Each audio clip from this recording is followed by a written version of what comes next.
Pues bienvenidos a este diván al que acudo todas las semanas, cargado de dudantes. Tengo tres terapistas, es una joya. Por el precio de uno.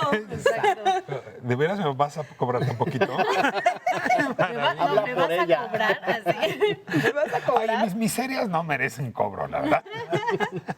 Bueno, les quiero plantear un desafío intelectual. A ver, Está bien. Ok. Estamos, la fórmula del carbureis. a ver, abril, mayo del 2030.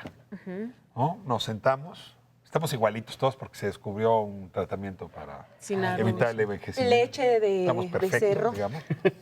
Pero nos acordamos cómo era el 2020, ¿no? Y platicamos de cómo la epidemia de COVID-19 cambió el mundo. Lo cambió en lo económico, lo cambió en lo social, lo cambió en lo médico. En fin, nos cambió en todos los sentidos. Muy bien. ¿Se arrojan? A ver. Sí. Miguel, ¿cómo estás? Hace muy 10 bien. años que no te veo. ¿Qué momento aquel del 2020 cuando hubo un quiebre con la clase política? Cuando la sociedad tomó en sus manos muchas de las cosas que le correspondía hacer y la clase política le quedó rezagada, le quedó muy lejitos.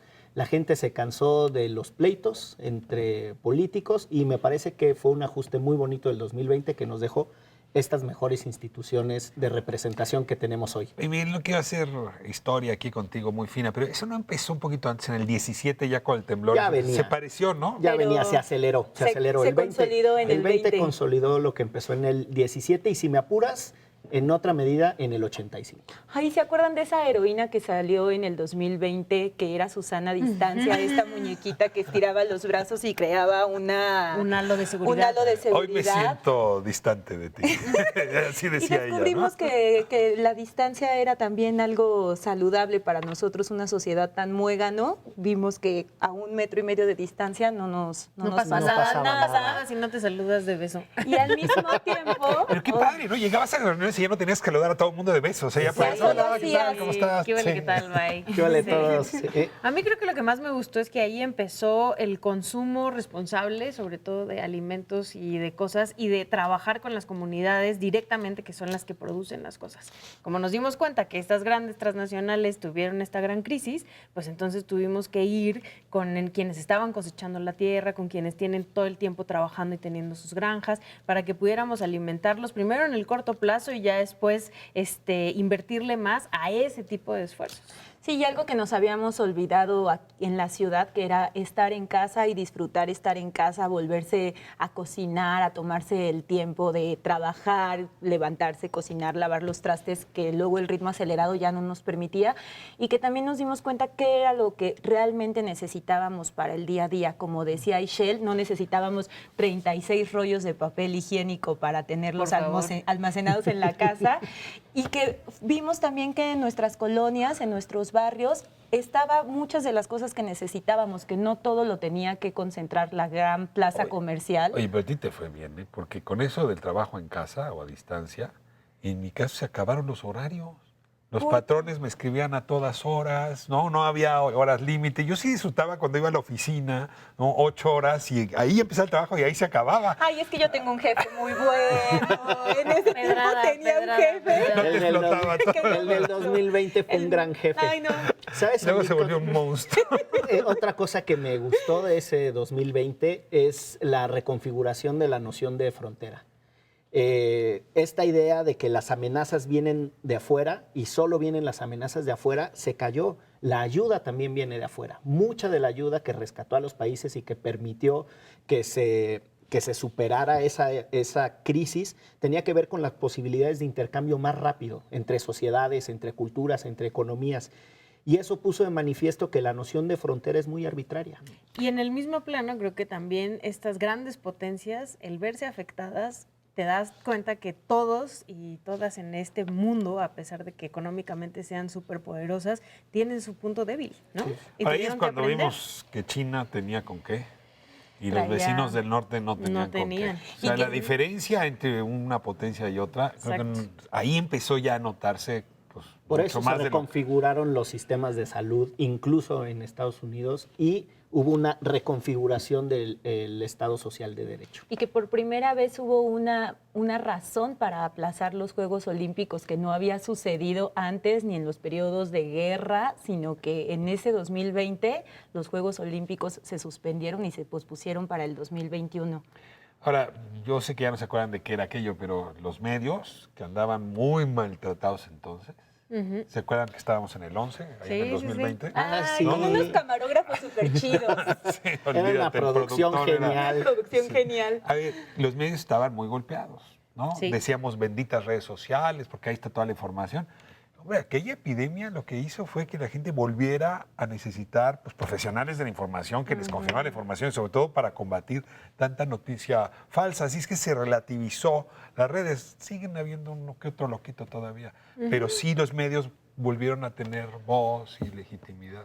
Y creo que el 2020 dejó otra vez claro el valor de la noción de noticia. ¿Cuál es su importancia? Más allá del morbo y más allá del consumo de lo que parece ser escandaloso, los eventos que están sucediendo en otra parte, pero que tienen una implicación para ti. Esa idea de noticia se reconfiguró en el 2020 y tiene mucho que ver con la posibilidad que tuvieron ciertos medios de explicar por qué estábamos conectados. Y es Una que- última pregunta a los tres. ¿Son más felices ahora en el 2030 que en el 2020? Sí, ¿Por qué? en principio porque somos más comunidad y más solidarios y solidarias y nos dimos cuenta que las desgracias nos pueden pasar a todas y a todos y entonces empezamos a ser solidarias y solidarios que nos hacía mucha falta. Sí, porque desarrollamos a partir de todas esas experiencias una noción de empatía, de ponernos en el lugar del otro, que nos hinchó el corazón y nos ayudó a entender lo que nos estaba pasando desde la perspectiva de todos y de cada uno. Ahora, Miguel, ya nos acordamos, los trabajos que se perdieron, las empresas que reventaron. O sea, sí, la verdad se puso muy duro para mucha gente y yo te diría para todos los que estamos aquí. Pero yo creo que la gran noticia es la resiliencia que tuvimos en el 2020. No Ay, se había un trata de presidente entonces romantizar. que decía que resiliencia era un término neoliberal. Pues sí, pero había muchas cosas en el 2020 que cambiaron después. Por ejemplo, Pero que resistimos. yo no firmaba prenupciales antes de... Y luego me separaba y me quedaba sin casa, por ejemplo. Pero bendito Dios, después del 2020 aprendí. Pues te has casado 6 veces desde entonces. Con razón empezaste a ejercer ese deporte. Sí, sí, sí. No, bueno, volviendo al punto de la resiliencia y de Del los 2020. cambios del 2020, yo creo que no es fácil imaginar este grado de madurez comunitaria que construimos sin reconocer los dolores que pasamos. Fue una época difícil, fue una época dolorosa que no dejó solo mermas, también dejó algunas ganancias y eso es importante reconocerlo. Pues como decía aquel escritor de esas épocas, Pinker, ¿no? Tenemos los mejores ángeles y los peores demonios justamente en estas épocas. Y sí, pasado el tiempo, fueron los ángeles los que hicieron más trabajo que los demonios, pero hubo un momento en que yo pensé que puro demonio íbamos a tener, tengo Puro que confesar. demonio. Bueno, pero igual el momento más oscuro antes de amanecer, o sea, antes de que amanezca, pasa el momento más oscuro, la cosa más densa. La libramos, aquí estamos, Una más. y en un país que hizo bien las cosas. Bien Sí. conservados. Bien Míranos, conservadores. míranos. Bueno, ya tiene edad para ser conservador. En 2030 ya, Ya. No, ya dejó sus causas. No tiene 6 matrimonios en medio. Bueno, pues regresamos al 2020. Le agradecemos muchísimo a usted que nos haya permitido hacer este ejercicio de distopia, este ejercicio de ficción que nos permite justamente ubicarnos en el contexto del presente y también aspirar a cómo quisiéramos que fuera ese futuro, no solo como juego, sino como un destino al que podemos caminar. Sobre todo, si lo hacemos como comunidad, con bondad y con mucha compasión, con pasión con el que está junto a nosotros. Vamos a la entrevista el día de hoy, Dudantes.